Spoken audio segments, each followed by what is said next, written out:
ಶಾಲೆ ಮಕ್ಕಳು ಬೇರೆ ಬೇರೆ ಜಿಲ್ಲಾ ಬೇರೆ ಬೇರೆ ತಾಲೂಕಿನಿಂದ ಬಂದಿರತಕ್ಕಂತ ಮಕ್ಕಳನ್ನ ಸೈಡ್ ಹೊಡೆದ ಫಸ್ಟ್ ಸೆಕೆಂಡ್ ತಗೋತಾರಪ್ಪ ಅಂತಂದ್ರೆ ಇಲ್ಲಿ ಯಾವ ಮಟ್ಟಿಗೆ ಶಿಕ್ಷಣ ನಮ್ಮ ಶಿಕ್ಷಕರು ಕೊಡ್ತಾ ಇದ್ದಾರ ಒಂದು ಅರ್ಥ ಮಾಡ್ಕೋರಿ. ನಾಗ ಸರ್ ಹೇಳಿದಾಗ ಇಲ್ಲಿ ಏನ್ ನಾವು ಪಾಲಕರು ಬಂದ ಮಕ್ಕಳನ್ನ ಹಚ್ತೀವಲ್ಲ, ನಾವು ಬಹಳಷ್ಟು ಪುಣ್ಯವಂತ. ಇಂಥ ಸಂಸ್ಥಾ ಸಿಗ್ಬೇಕಂತಂದ್ರೆ ನಾವು ಪುಣ್ಯ ಮಾಡಿ, ಅದು ಗ್ರಾಮೀಣ ಭಾಗದೊಳಗ 900 ಮಕ್ಕಳು ಓದ್ತಾ ಇರ್ತಕ್ಕಂಥ ಶಾಲೆ ಯಾವ್ದಾದ್ರು ಇತ್ತಪ್ಪ ಅಂತಂದ್ರೆ ಮೋಸ್ಟ್ಲಿ ನಮ್ಮ ತಾಲೂಕು ಅಥವಾ ಜಿಲ್ಲೆಯಲ್ಲಿ ನನಗೆ ಇದ ಅನ್ಕೋತೀನಿ. ಅಂತದ್ರೊಳಗೆ ನಮ್ಮ ಮಕ್ಕಳು ಇವತ್ತು ಓದ್ತಾ ಇದ್ದಾರೆ, ಬಹಳಷ್ಟು ಪುಣ್ಯ ಮಾಡಿದಾರೆ. ಯಾಕಂದ್ರೆ ಟೀಚರ್ಸ್ನು ಹಂಗಾರ ಅರ್ಧ ಮಾರ್ಸಿಗೂ ಕೂಡ ತಾವೇ ಜಗಳ ಆಡ್ತಾರಪ್ಪ ಅಂದ್ರೆ ಇನ್ನು ಮಕ್ಕಳನ್ನು ಯಾವ ರೇಂಜ್ನಾಗ ತಿದ್ದಬಹುದು ಅವ್ರು.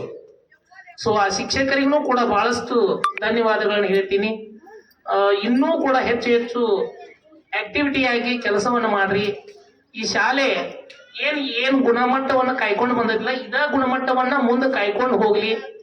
ಏನ್ ಸರ್ ಹೇಳಿದ್ರಲ್ಲ 1000 ವಿದ್ಯಾರ್ಥಿಗಳಲ್ಲ, ಇನ್ನ ಒಂದು 2-3 ಸಾವಿರ ಗಂಟ್ಲೆ ಮಕ್ಕಳು ಈ ಸಂಸ್ಥಾದಾಗ ಓದ್ಲಿ ಅಂತಕ್ಕಂಥ ಒಂದು ಆಶಾಭಾವನೆಯನ್ನ ವ್ಯಕ್ತಪಡಿಸುತ್ತಾ, ನಮ್ಮ ಮಕ್ಕಳು ಮಾತ್ರ ಇಲ್ಲಿ ಕಲಿತಾ ಇರ್ತಕ್ಕಂಥ ಮಕ್ಕಳು ಪಾಲಕರಿಗೆ ಒಂದು ಗ್ಯಾರಂಟಿ ಭವಿಷ್ಯ ಕೊಟ್ಟು ಬಿಡ್ತೀನಿ. 100%, 100ಕ್ಕೆ 110% ಆ ಮಕ್ಕಳು ಮುಂದೊಂದಿನ ಬಹಳ ದೊಡ್ಡ ವ್ಯಕ್ತಿಗಳಾಗ್ತಾರೆ, ಬಹಳ 100% ದೊಡ್ಡ ವ್ಯಕ್ತಿಗಳಾಗ್ತಾರೆ. ಕಾರಣ ಏನಪ್ಪಾ ಅಂತಂದ್ರೆ ಆಸ್ ಒಬ್ಬ ನಾನು ಟೀಚರ್ ಆಗಿ ಆ ಮಕ್ಕಳನ್ನ ಅಬ್ಸರ್ವ್ ಮಾಡ್ತಾ ಇದ್ದೀನಿ, ಆ ಮಕ್ಕಳ ಕಲಿಕೆಯನ್ನು ಅಬ್ಸರ್ವ್ ಮಾಡ್ತಾ ಇದ್ದೀನಿ.